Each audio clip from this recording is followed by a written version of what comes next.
All right, what you guys are going to be doing today is the FCI practice test. So this is a practice for the test that we took the first day of school. So again, this is your chance to score a 15 out of 30 on this to get a free 100% on the next test. So yes, Mrs. P, if anybody scores a 15 out of 30 on this, they get a 100% on the next test, okay? So I'm just going to go over this. Hopefully you guys have already went over this. You guys have tried it yourself, okay, this whole test. Each of you get a copy of this so you can study from it, but make sure you do this before watching the film and then check and see why, if you got the answers wrong or right. All right, so I'm going to go through this here and see what's up. So number one, it says a cyclist collides head-on with a small insect, okay? The correct answer there is going to be E. The cyclist and the insect have the same amount of force in each other. And why this happens is this. In here, there's going to be a lot of, there's going to be two kind of the same questions. They're going to be a question like this, and again, I'll bring up the other questions when we get to it. But what you want to remember is this. Newton's third law states for a reaction is equal and opposite reaction. We are looking at the point where the bug actually hits the windshield, okay? So at that point of contact, the bug is pushing on the windshield is only pushing back the same amount as the bug pushes on it. It's just like me pushing on this wall, all right? I'm pushing on the wall is pushing back equal on me, and that's why I'm not moving, all right? Even if I am moving and I put my hand there, okay, it stops me to my motion, but it's equally and opposite. So any time you get a question where it's talking about the point of contact and it's comparing two forces opposing each other, okay, it's always going to be equal and opposite. Okay, so going right along with this, number two says, as a young man pushes a lawnmower as shown in the figure below, so while he is accelerating up to getting to his cutting speed, so he's accelerating, okay, so you might think, oh, he has acceleration, so he must be pushing more. No, he's not asking how much force he has to be pushing more than what's resisting him, okay? Because I would agree with that. If you said that you had to push more force than the friction in the wheels in the grass, resisting the mower, I would agree you would have to push with more. But what it's asking you is how much force does the handle actually push back on him when he's pushing the lawnmower at a, accelerate, okay? So you're talking about two opposing forces. All right, so the answer there is going to be A. The force he pushes the lawnmower with is the same that the mower pushes back on him. All right, again, 3. After the mower reaches a constant cutting speed. So in this case, we're talking about the same thing. So again, the answer to that one's going to be A. The force he pushes the lawnmower with is the same that the mower pushes back on him. All right. Number 4 says, a hunter uses a bow to launch an arrow. The arrow has a mass of 100 grams, and the arrow has a mass of 100 grams, the bow has a mass of 1.2 kilograms. When a hunter releases the bowstring, the arrow is propelled away at a high speed. While the string is pushed the arrow to accelerate it, but before the arrow reaches top speed. Okay, so what you're looking at here is this. So you got a bow and arrow, all right?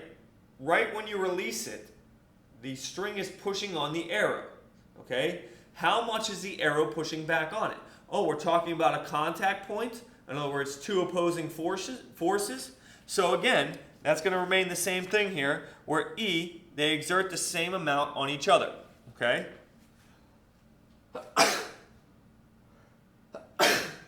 Excuse me.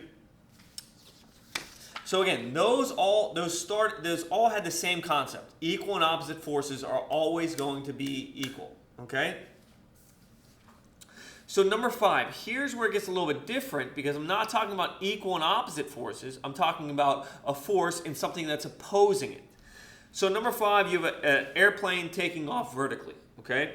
It says the Joint Strike Fighter is an unusual design having an extra fan towards the front of the plane that is driven by the main engine when needed for vertical takeoff and landings, while the aircraft is rising upward at a constant speed. So here it's important because you're thinking about the force that's causing in other words, the engines pushing the airplane up and gravity pulling it down. So those are not two contact forces, all right? That's not force in a pair, me pushing and pushing right back. That's two different forces. One is retarding the other one. Gravity's pulling you down, you're trying to go up. Ms. Diaz, if you're in the building, please call the main office, extension 5302. Ms. Diaz, please call 5302. All right. So, but the key here is it's moving at a constant speed. So since it's constant speed, the engine will have to push up the same amount of gravity, and that way it'll stay at a constant speed. All right. Now, let's go to number 6. It says a team of dogs pull a sled over new snow. They pull such that the harness has constant tension, T, where the sled where tied to the sled. The sled moves at a constant velocity. How does the tension compare to the other forces acting on the sled? All right, well, the key here is it's moving at a constant velocity. So you're pulling, the dogs are pulling the sled one way, the friction of the snow, the wind resistance is pulling the other way. But to move at a constant speed, all those forces must equal out, so you have no acceleration. So the answer to that is going to be C. It has the same magnitude as the friction of the sled. All right, so you're going to pull with the same amount of friction of the sled, and you're going to stay at a constant speed. 7. The dogs in the previous problem double their efforts and the tension they apply. What happens to the motion of the box? Okay, so I know some of you are thinking, well, the dogs obviously have a top speed, okay? But for that instant that they're pulling double the force, so they're pulling more than friction is there, okay? As long as they're pulling more than friction is there, okay, they will have E, a continuously increasing speed, all right? Yes, I understand at some point they're going to max out their speed, but at that point they're no longer pulling twice as much as they were before, okay? The only time they're pulling twice as much as before, their speed will continually increase because there's more effort pulling than resisting them. All right, number 8. The dogs in the previous problem suddenly stop pulling.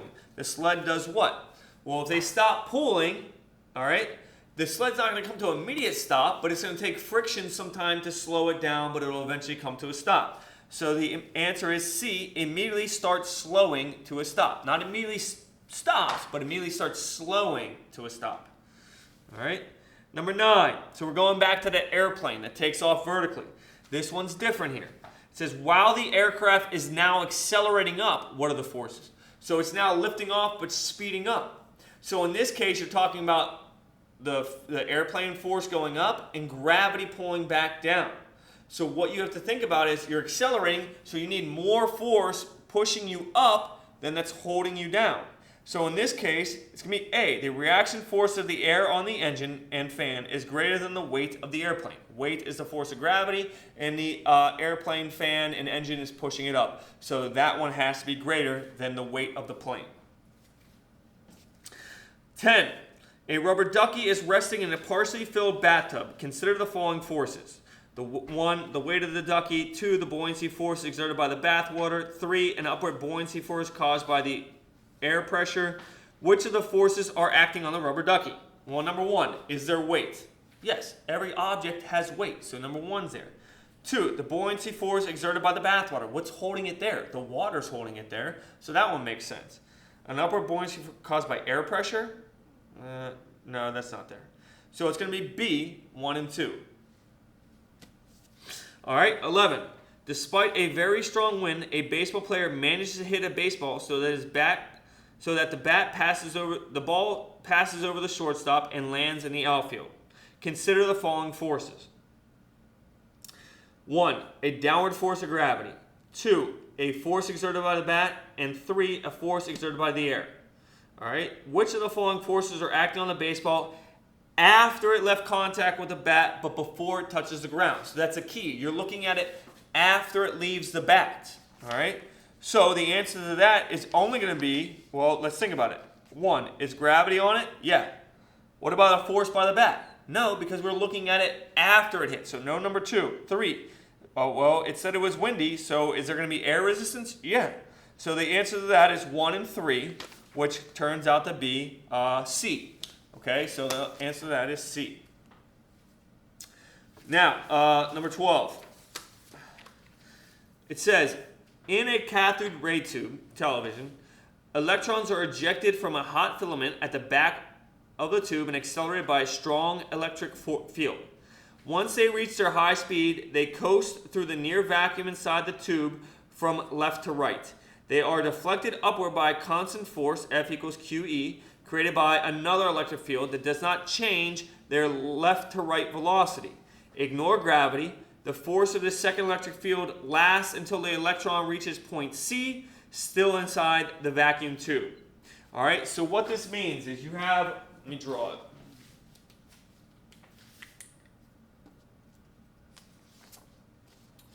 You have this electron going this way, left to right. At point B, it gets a force in that way. That's the force. It's a constant force. As long as it's in that electric field, it's a constant force. So once this electron hits here, it's going to be pushed upward. It does not lose its left to right velocity, so the path it's going to take is, okay, it's going to start moving faster and faster in that direction. So it's going to look, all right, slowly upwards, it's going to speed up, speed up, speed up, speed up, until it reaches point C. All right? So it asks, which of the path below best represent the path of electrons between B and C? Well, it's going to start moving up instantaneously, except it's going to be moving up slow. It's going to speed up in this direction. So the path there is going to be E. Now, as it moves from position B to C, what happens to its velocity? Well, it stays left and right, but it also increases its vertical velocity. So that means its velocity is continually increasing. So the answer to 13 is B. Now, beyond point C, there is nothing acting on it. No forces, no gravity, no air resistance. Okay? So there's no forces. And this goes to Newton's first law. A body in motion tends to stay in motion in direction and speed. So that thing is going to move the same way in a straight line because there's nothing acting on it. So at that point, and the velocity of it is going to remain constant, okay? Because there's nothing acting on it. So once it gets to point C, its direction and speed are going to remain constant because there's no outside forces acting on it. 15. Curling is a sport involving heavy polished stones that slide on frozen lakes with very little friction. The object is to get your stones as close to the center of the distant target as possible. Stones of players from earlier turns are often in the way, and collisions are part of the game. This view is from above, looking at the ice. What path will the moving stone take after hitting the stationary stone? So I have here the dark black stone, the colored one in, is stationary. This stone is moving that way. All right, they're the same size. Sorry, I didn't draw them the same size. All right.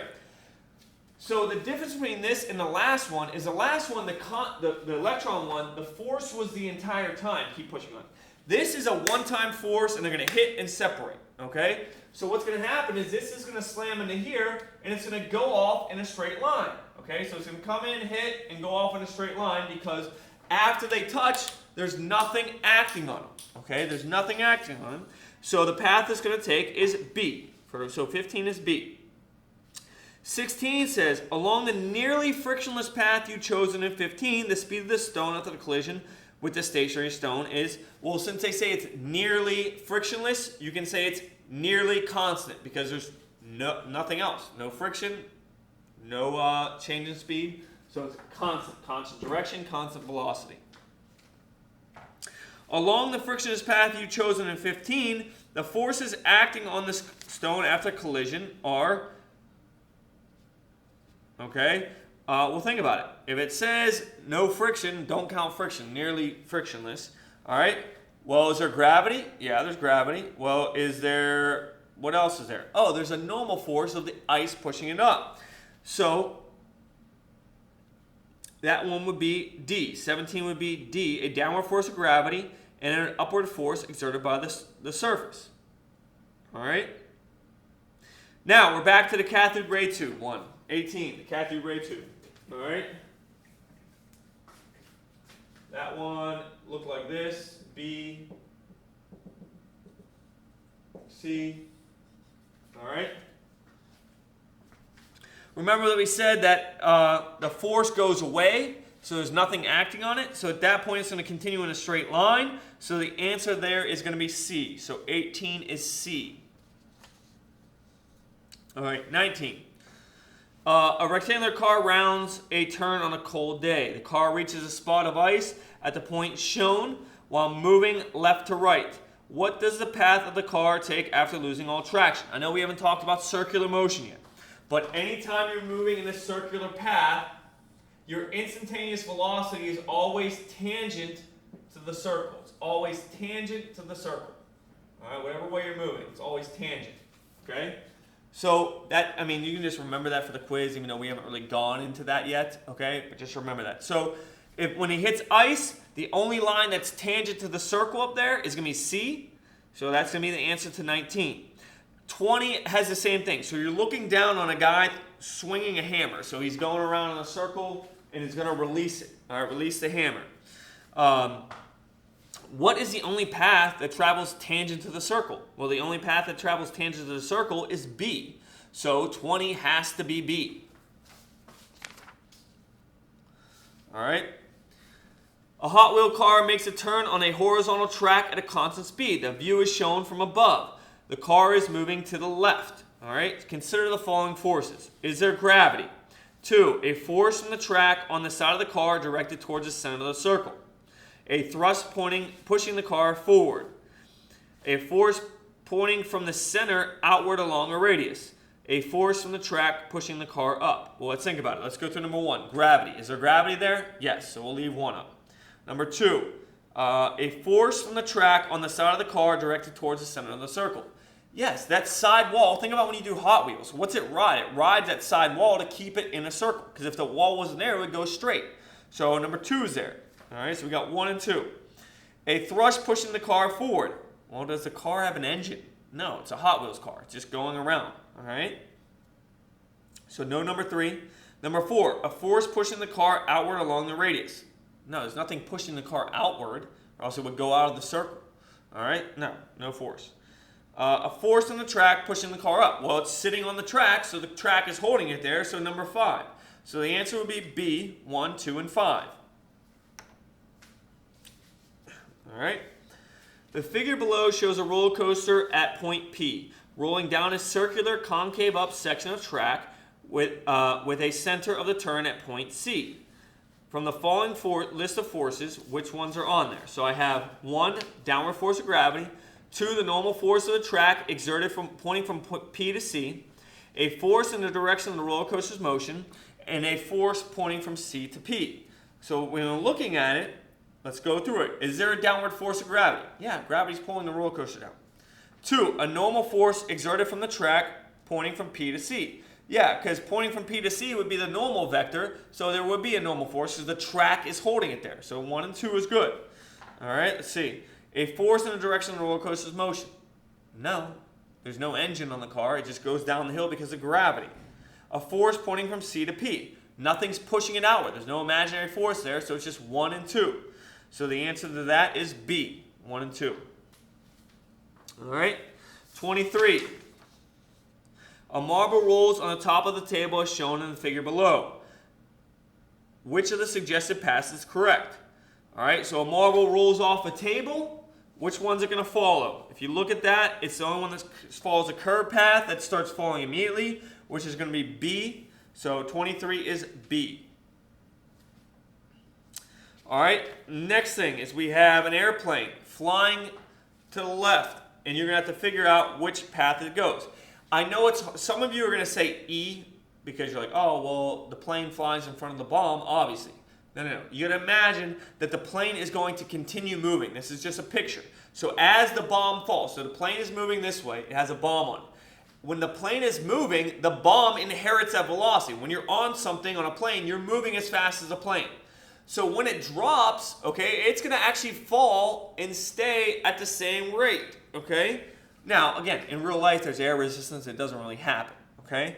But for the path here is going to be B because it curves down, all right? 25. 2 hammers are similar in size, but one weighs 150% as much as the other. The hammers are released from the second floor window at the same time. The time it takes the hammers to reach the sidewalk below is, well, we looked at that, all right? The video where they hammer and the feather, right? Everything falls at the same rate of speed. So it doesn't matter how much they weigh, all right? So you're going to say C, essentially the same time. 26, 2 toy cars roll off a horizontal workbench with the same velocity. Same height, same velocity. Doesn't matter how much they weigh. If it's the same height and they have the same velocity, they're both going to hit this floor at approximately the same distance from the workbench. All right? So that one, 26, is A.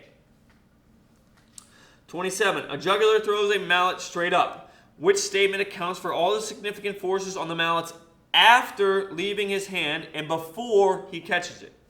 All right? So really, when you throw something up, right, the only thing acting on it is gravity, right? Because we said after he releases it and before he catches it. The only thing acting on it there is gravity. So the answer is C, the almost constant downward force of gravity only. 28, a wrench dropped from the top of an extended fire truck. All right, well, think about something falling. What's happening? Well, it accelerates downward to because of gravity, so that's it. Accelerates at an essentially constant rate due to the almost constant force of gravity acting on it, which is C. So 28 is C. So now we're back to curling, and what it's asking is, after they hit, all right, what's the speed of the stone that was moving compared to its original stone? Well, it wrecked into something. It should make sense that it's going to lose some speed. So 29 is A, less than its original speed. All right? 30 and 31 have little dots, okay? They're the position of airplanes as respect to time. So the same amount of time goes by between dots. If you look at it, what can you tell about the top one? Well, when you look at it, since the dots are close together, then they get farther and farther and farther apart, you can tell that the airplane is accelerating, it's speeding up. And if you look at the second airplane below the line, you look at the gaps, they're the same distance apart, so it's moving at a constant speed. So where the dot is its location. The space between the gap is its velocity. So what we got to do is compare the gaps if we want to figure out if they have the same velocity or not. So if you look at the gaps up top, you look at 2 to 3, the gap between 2 to 3 is smaller than the gaps in the bottom. But the gap from 3 to 4 is larger than the gaps on the bottom. So it's sometime between 2 and 4 that those planes have the same velocity. Okay? So the answer there is D. So 30 is D. 31. Same thing. If you look at the gaps on top, they're equal. If you look at the gaps on the bottom, they're equal. So if they're moving at a constant speed, both of them, what's their accelerations? All right? Well, both their accelerations are 0 because they're moving at a constant speed. So the answer to there is D. They are both 0. All right? So next class, you'll probably be taking the actual FCI test. Again, read it very carefully. Okay? Visualize the scenarios in your head. Take your time and do well. Good luck.